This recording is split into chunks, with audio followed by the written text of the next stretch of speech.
Good day everyone, it's me again, Joy, and Joy for watching! Tara, samahan niyo ako sa aking small business printing shop. Ngayong araw na to is mag-a-assist muna tayo ng customers at the same time, gagawa tayo ng receipt. Ipagpapatuloy natin yung paggawa natin ng receipt.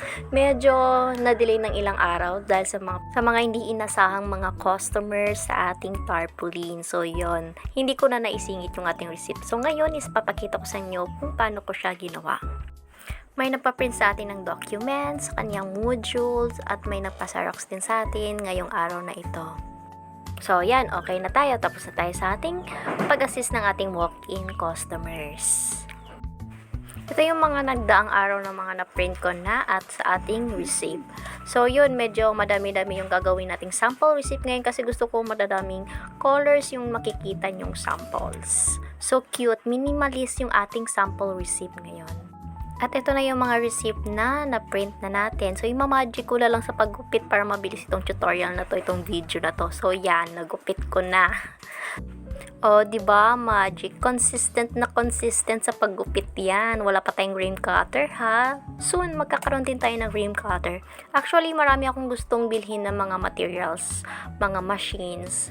So, ngayon is dinadahan-dahan ko lang kasi marami pa akong expenses na dapat unahin. So, yun. Siyempre, sa pag-magic ko, ipapakita ko yung behind the scene. O yan, nagupit-kupit ako.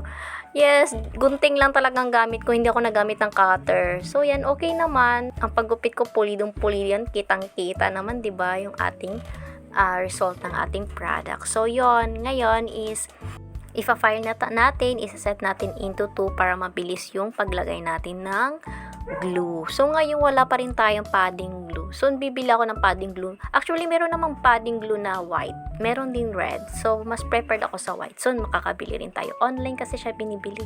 So, yan. Isa-set muna natin. Nakagawa pala ako ng back cover nito. Para mas maganda tingnan. Yung, alam mo yung mga natural receipt na nakikita nyo sa tindahan na binibili sa mga bookstore or mga school supplies. Ayan. Yung mga natural na receipt. Kinaya ko lang naman. Actually, gayang-gaya naman ni Madam. Char, Madam di ay ko. Sabi nga nila, pag once na nasa business ka na, don't stop learning. More knowledge talaga. Kailangan alamin mo yung mga mga bago ngayon. Kailangan hindi ka nahuhuli sa mga bagong mga innovations. Like sa mga technology. Mas grabe ng technology ngayon, grabe. Lahat ng mga machines, lahat minamadali na nila. Siyempre, iba pa rin yung feeling na nagsisimula ka sa mano-mano kasi mas marami kang natutunan. Tsaka ma-realize mo na, ganito pala yung umpisa nito, anyan. Tapos, madali lang pala siya pag once na ginamitan mo ng machine. O, diba?